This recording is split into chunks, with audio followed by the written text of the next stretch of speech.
ప్రజా సమస్యల విషయం మీద ప్రతిపక్షం తాత్సార్యం చేస్తుందా? ప్రజల పక్షాన నిలబడి ఆందోళనలు చేపట్టడంలో అలసత్వం ప్రదర్శిస్తుందా?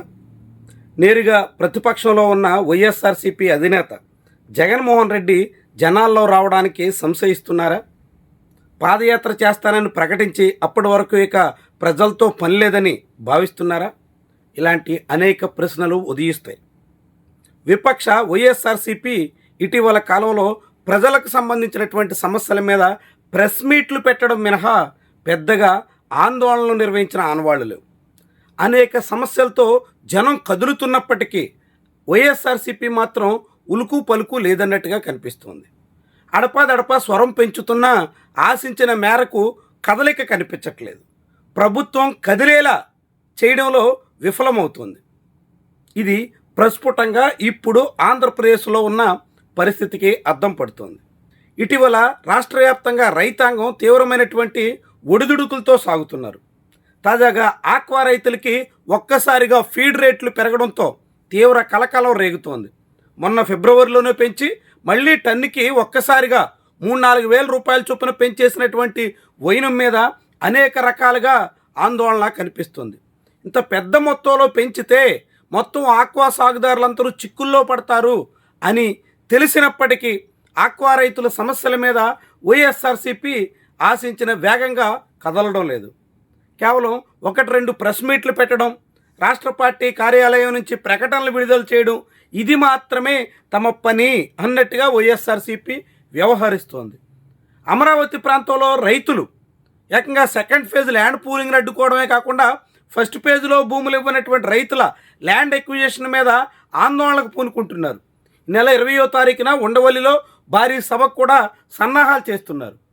వైఎస్ఆర్సీపీ మాత్రం చాలా కాలం పాటు నాంచివేసి ఎట్టకేలకు సెకండ్ ఫేజ్ ల్యాండ్ పూలింగ్ని తాము వ్యతిరేకిస్తున్నాం అంటూ తాజాగా ప్రకటించింది. మరి రైతుల పక్షాన నిలబడ్డంలో, రైతుల స్వరం వినిపించడంలో, నష్టపోతున్నటువంటి వాళ్ళ గొంతై కదలడంలో ఎందుకు జాప్యం జరుగుతుంది? ఇక జగన్మోహన్ రెడ్డి అయితే అడపాదడప పెళ్ళిళ్ళ లాంటి కార్యక్రమాలకి హాజరు కావడం, అక్కడ భారీగా తరలి వచ్చేటువంటి అభిమానుల జనసందోహాన్ని చూపించుకోవడం, ఇది మాత్రమే ప్రజా సమస్యల మీద ప్రతిపక్ష పాత్ర అన్నట్టుగా మిగిలిపోతున్నారు. గత ఏడాదైన పొగాకు రైతులు, మామిడి రైతులు ఇలా వివిధ రకాల సమస్యల మీద కదిలిన కారణంగా ప్రభుత్వం ఉక్కిరిబిక్కిరైంది.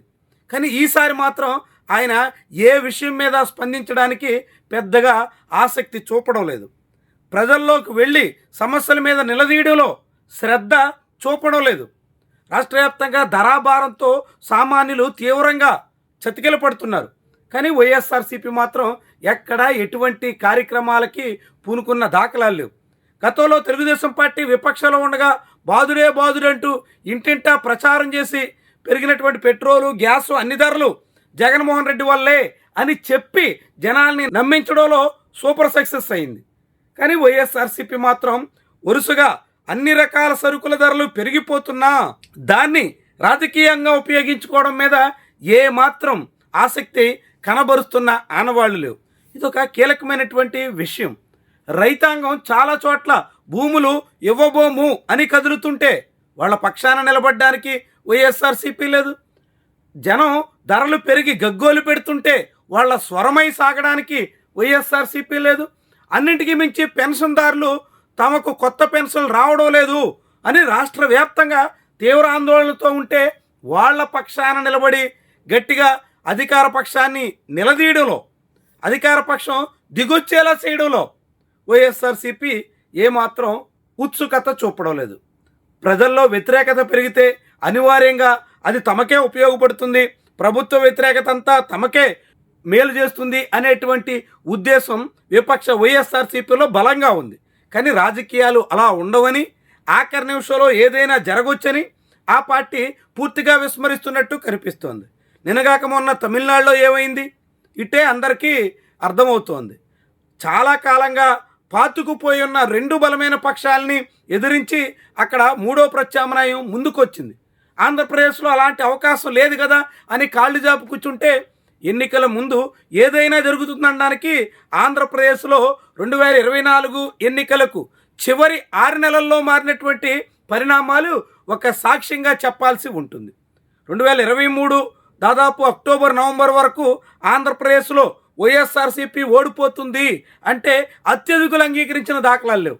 కానీ అనూహ్యంగా 6 నెలల్లో కూటమి వచ్చింది, చంద్రబాబు అరెస్ట్ అయ్యారు, రాజకీయ సమీకరణాలు మారాయి, అనేక ఈక్వేషన్స్ కారణంగా వైఎస్ఆర్సీపీ కోటలు కుప్పకూలిపోవడానికి కారణంగా మారింది. రేపు మళ్ళీ 2029 ఎన్నికల ముందు కూడా అలాంటి పరిస్థితి పునరావృతం కాదని, అదే పరిస్థితి మళ్ళీ జరగదని ఎక్కడా అనుకోవడానికి లేదు. దీన్ని వైఎస్ఆర్సీపీ విస్మరించి ప్రజలు ఇబ్బంది పడితే, ప్రజల కష్టాల్లో కూరుకుపోతే, ప్రభుత్వం మీద వ్యతిరేకత పెరిగితే అంతిమంగా అదంతా తమకే ఓటు రూపంలో ఎన్కాష్ చేసుకోవచ్చు అనేటువంటి ఆలోచనతో ఉంది. కానీ ప్రజలు సమస్యల్లో ఉన్నప్పుడు, ప్రజలు కదులుతున్నప్పుడు, ప్రజల ఆగ్రహంతో ఆందోళనతో సతమతమవుతున్నప్పుడు వాళ్ళ పక్షాన నిలబడాలి, వాళ్ళ స్వరమై సాగాలి, వాళ్ళ గొంతుగా ముందుండాలి అనేటువంటి వాదన అభిప్రాయానికి, అలాంటి అంచనాకి వైఎస్ఆర్సీపీ ఎక్కడా రావడం లేదు. అది ఆ పార్టీకే కొంప ముంచేసే విషయంగా మారినా మనం ఆశ్చర్యపడాల్సిన పని లేదు.